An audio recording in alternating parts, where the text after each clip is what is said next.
بسم اللہ الرحمن الرحیم۔ حضرت امام حسن رضی اللہ تعالیٰ عنہ کا حضرت علی رضی اللہ تعالیٰ عنہ سے مزاح کا ایک مختصر سا واقعہ آپ کے سامنے پیش کرتا ہوں۔ کتابوں میں اس طرح لکھا ہے کہ حضرت امام حسن رضی اللہ تعالیٰ عنہ کی عمر مبارک جب 12 برس کی تھی تو آپ نے ایک دن اپنے والد محترم حضرت علی رضی اللہ تعالیٰ عنہ سے سوال کیا کہ ابا جان، آپ کے دل میں کس کی محبت ہے؟ آپ رضی اللہ تعالیٰ عنہ نے فرمایا تمہاری۔ حضرت حسن رضی اللہ تعالیٰ عنہ نے پھر پوچھا بھائی حسین رضی اللہ تعالیٰ عنہ کی بھی؟ تو علی رضی اللہ تعالیٰ عنہ نے فرمایا ان کی بھی۔ پھر پوچھا کہ نانا جان رسول اللہ صلی اللہ علیہ وسلم کی بھی؟ حضرت علی رضی اللہ تعالیٰ عنہ نے کہا ہاں ان کی بھی۔ پھر حسن رضی اللہ تعالیٰ عنہ بولے امی جان یعنی حضرت فاطمہ رضی اللہ تعالیٰ عنہا کی بھی؟ آپ نے فرمایا ہاں ان کی بھی۔ پھر پوچھا اللہ تعالیٰ کی یعنی اس کے بارے میں کیا خیال ہے؟ حضرت علی رضی اللہ تعالیٰ عنہ نے کہا ہاں اللہ تعالیٰ کی بھی۔ تب حضرت امام حسن رضی اللہ تعالیٰ عنہ کہنے لگے ابا جان، آپ کا دل ہے یا مسافر خانہ؟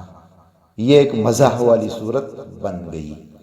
دل میں تو صرف ایک کی محبت ہو سکتی ہے، نہ کہ ہزاروں کی۔ یعنی آپ مجھ سے بھی پیار کرتے ہو اور حسین سے بھی، اور اس طرح اماں سے بھی، اور نانا سے بھی، اور اللہ سے بھی، تو آپ کے دل میں تو کئی ہستیوں کا پیار ہے۔ اس پر حضرت علی رضی اللہ تعالیٰ عنہ نے یہ سن کر ان کو چھاتی سے لگا لیا اور فرمایا بیٹا تم سچ کہتے ہو، محبت تو ایک ہی کی رہے گی، باقی ساری محبتیں اللہ تعالیٰ کی محبت کے تابع ہوں تو یہ ساری محبتیں اسی ایک ذات ہی کی محبت شمار ہوگی۔ مطلب یہ ہے کہ مجھے محبت صرف میرے رب سے ہے۔ اس طرح حضرت علی رضی اللہ تعالیٰ عنہ کی ظرافت کا ایک واقعہ ہے، میں آپ سے شیئر کرنا چاہوں گا۔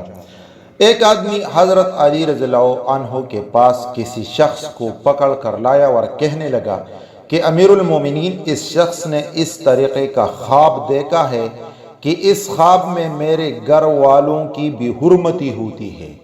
پھر اس نے خواب دیکھ کر کسی اور سے بیان کیا کہ ہم نے اس کے گھر والوں کو اس طریقے سے خواب میں دیکھا ہے، اس لیے میں اسے آپ کے پاس لے کر آیا ہوں، آپ اس کو سزا دیجئے۔ حضرت علی رضی اللہ عنہ نے جلاد کو بلایا اور اس سے کہا کہ اس کو دھوپ میں کھڑا کرو اور اس کا جو سایہ پڑے اس سایہ پر کوڑے لگاؤ۔ اب اس کے سائے کے اوپر کوڑے لگائے جا رہے ہیں۔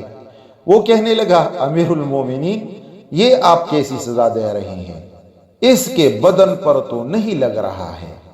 تو حضرت علی رضی اللہ تعالیٰ عنہ نے فرمایا کہ میاں تم نے جو جرم بیان کیا ہے وہ بھی تو خواب ہی کا جرم ہے، جسم کو تو ہاتھ نہیں لگایا ہے تو سزا بھی ایسی ہی ہونی چاہیے کہ جسم پر کوڑا نہ لگے، اس لیے سایہ پر کوڑے لگائے جا رہے ہیں۔ اس طرح خلیفہ ہارون رشید اور اس زمانے میں نبوت کے ایک دعوے دار تھا، ان کے بیچ کچھ مکالمہ ہے، وہ بھی آپ کے سامنے رکھتا ہوں۔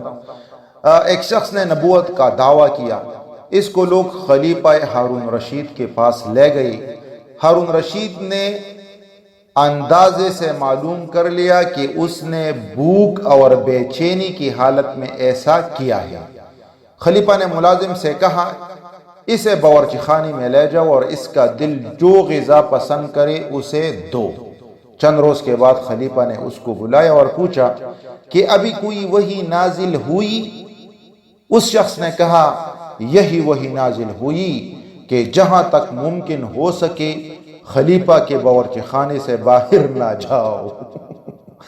یعنی اس شخص نے کہا چونکہ وہ بھوکا تھا، یہی وہی نازل ہوئی کہ جہاں تک ممکن ہو سکے خلیفہ کے باورچی خانے سے باہر نہ جاؤ۔ اس پر خلیفہ بہت ہنسا اور اس کا وظیفہ مقرر کر دیا۔ اور یہ ایک بک لطافی فارسی میں یہ حوالہ دیا گیا ہے۔